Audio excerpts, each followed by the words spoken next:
नमस्कार, आपण पाहत आहात बहुजन हिताय न्यूज, जनसामान्यांचा बुलंद आवाज। आघाड़ी के सभी कार्यकर्ता सभी का तहे दिल से शुक्रिया अदा है।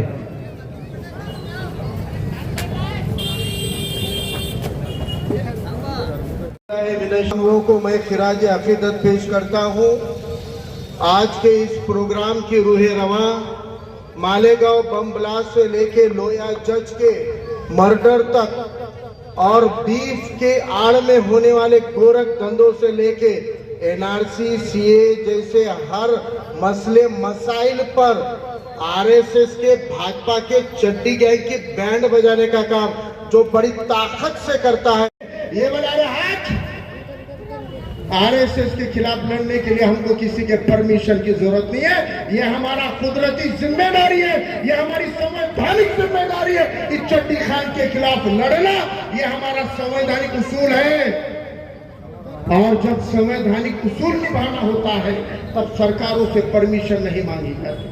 और जो भी हारा अपने सुजात भाई अम्बेडकर साहब के लिए, निरंजन टकले साहब के लिए और हमारे दिगर मेहमानों के लिए लाया है, उसी हार से राहुल मकासरे का इस मंच से इस्तकबाल होना चाहिए कि इसने दम दिखाया उस मुहिम को बंद कराने का। और जब एक साथ में की नोंदनी है क्या बताओ? अगर तुम्हारी आरएसएस ही गैर कानूनन है तो गैर कानूनन संगठन का मेंबर बनाने का काम आप किस दम पर कर रहे हो? और एक गैर कानूनन संगठन की मेंबरशिप मुहिम को बंद कराने का काम किस नौजवान ने किया था? उस नौजवान को घर जाने के बाद दूसरे दिन इत्तला मिली कि पुलिस ने मामला दर्ज कर दिया, पुलिस ने एफआईआर कर दी। बैठो आप तो, बैठो बिंदास बैठो। पुलिस ने एफआईआर की किसके खिलाफ की? वो बेकायदेशीर गैर कानूनी आरएसएस वालों पे नहीं, उस गैर कानूनी मुहिम को रोकने वाले सबको पुलिस वालों को इससे हुक्म नहीं आ रहे, आरएसएस के ऑफिस से आ रहे। इसलिए इस आरएसएस के ऑफिस पर मोर्चा निकालकर वंचित बहुजन आघाड़ी ने इस वक्त वंचित बहुजन आघाड़ी में है ये दिखाने का काम हमने किया है। इस प्रोग्राम के अध्यक्ष जनाब स्टेज पर तशरीफ ला चुके हैं।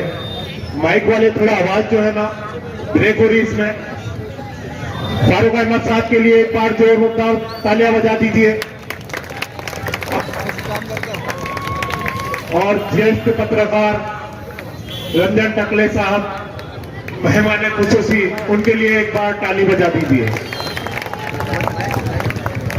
आपके बीच में एक जोशीला नौजवान, जज्बाती नौजवान जिसका नाम है तैयब जफर साहब, वो आपको अपनी बात को रखेंगे। मैं दावत देता हूँ जनाब तैयब जफर साहब को और तमाम भाइयों से दरखास्त करता हूँ कि आप आगे बढ़ जाइए। तैयब जफर साहब। अस्सलामुअलैकुम वरहमतुल्लाहि वबरकातुहू। रब्बी इशरह ली सदरी व यस्सिर ली अमरी वहलुल उक़दतम मिन लिसानी यफ़क़हू क़ौली।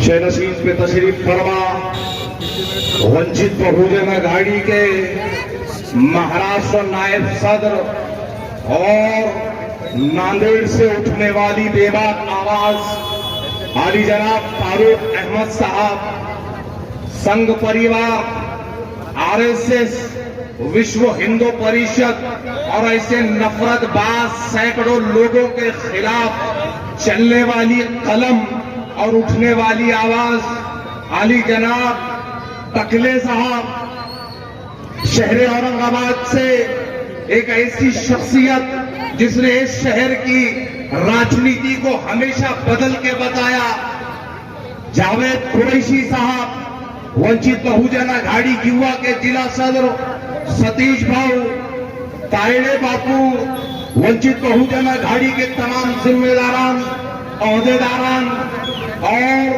मेरे सामने बैठे हुए ये मजमा, अभी हम लोग स्टेज पे है, यहाँ पर बैठ के एक बात चलने लगी है कि ये प्रोग्राम किस महल्ले में है, ये प्रोग्राम कहाँ हो रहा है। मैं इस रहमानिया कॉलोनी में बैठे हुए हर शख्स से कहता हूं, यहां से लेके वहां तक जोरदार तालियों के साथ ये एहसास दिलाए कि ये प्रोग्राम रहमानिया कॉलोनी में हो रहा है। आवाज अभी भी नहीं निकली, ये हमारे महल्ले की आवाज नहीं हो सकती। खामोश मिजाजी तुम्हें जीने नहीं देंगी। इस दौर में जीना है तो कोहराम मचा दो। आपका कोहराम बहुत जरूरी है। इस मुल्क अजीज हिंदुस्तान में गुज़िश्ता 100 सालों से चड्डीधारियों के खिलाफ कोई आवाज नहीं उठी, लेकिन एकमात्र वाहिद पक्ष वंचित बहुजन अघाड़ी है जिसने आपके अपने शहर औरंगाबाद में छत्रपति शिवाजी महाराज के स्टैच्यू के नीचे से एक आंदोलन किया जो शुरू छत्रपति शिवाजी महाराज के स्टैच्यू से हुआ, लेकिन खत्म आरएसएस के मुख्यालय पर हुआ और उसकी क़यादत करने वाली शख्सियत का नाम आली जनाब सुजात दादा अम्बेडकर। इतिहास उठाकर देख लीजिए, इतिहास उठाकर देख लीजिए। अलग अलग पक्षों के लोगों ने अलग अलग झंडे उठाकर आरएसएस के नाम पर मुसलमानों को डराया जरूर है, लेकिन उस आरएसएस को घर में बिठाने का काम किसी ने नहीं किया। और ये अगर कोई कर रहा है तो ये वंचित बहुजन अघाड़ी है।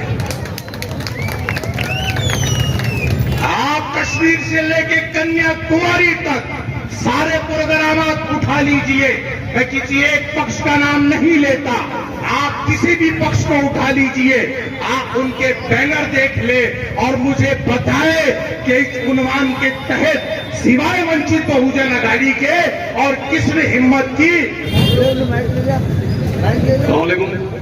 अब मतीन साहब मेरा नाम ले उससे पहले ही मैं आ गया यहाँ पर, तो जरूरत नहीं। अजीज तरीन साथियों, अभी आपने हमारे नौजवान शोला बयान मुखबिर अली जनाब जो है तहीर जफर साहब को सुना, तो अब मजीद ज्यादा बोलने की इसमें जरूरत नहीं है, लेकिन जो सोच इस मुल्क में पैदा हो रही है और जिस तरीके की वो हरकतें कर रही है, उस सोच को जो बदलने के लिए, उस सोच से लड़ने के लिए जो एक बड़ा नौजवान जो है लीडर जिसका नाम सुजात अम्बेडकर साहब है, वो जो है हमारे बीच में यहाँ पर आने वाले हैं इंशाअल्लाह करीब, तो वो यहाँ पर वो लड़ रहे हैं। और उनकी लड़ाई के साथ जब यहाँ क्रांति चौक से मोर्चा निकला था तो मेरे वंचित बहुजन अघाड़ी के साथी कह रहे थे कि मोर्चे में मुसलमानों की तादाद कम थी।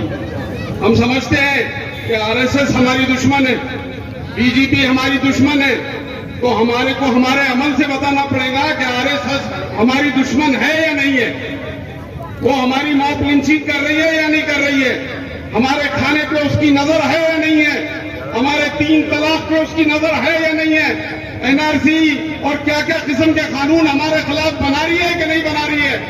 ये सारी चीजों को सोचने के बाद हम इस नतीजे पे पहुंचे हैं कि ऐसी जो तंजीमें हैं जिसकी जहरीली जड़ें, वो जहरीली जड़ें मुल्क के अंदर काफी नुकसान पहुंचा रही है। वो खाली मुसलमानों को तो नहीं, वो दलितों को भी नुकसान पहुंचाने वाली है। उनकी फितरत में है ऊंचाई और नीचाई, उनके पास मसावत नहीं है। जैसा हम बोलते हैं कि एक ही सफ में खड़े हो गए महमूद आया, न कोई बंदा रहा न कोई बंदा नवाज। ये आरएसएस नहीं बोल सकता कभी, क्योंकि उन्होंने जो अमल करे पिछले 4 मध्य प्रदेश के अंदर हमने देखा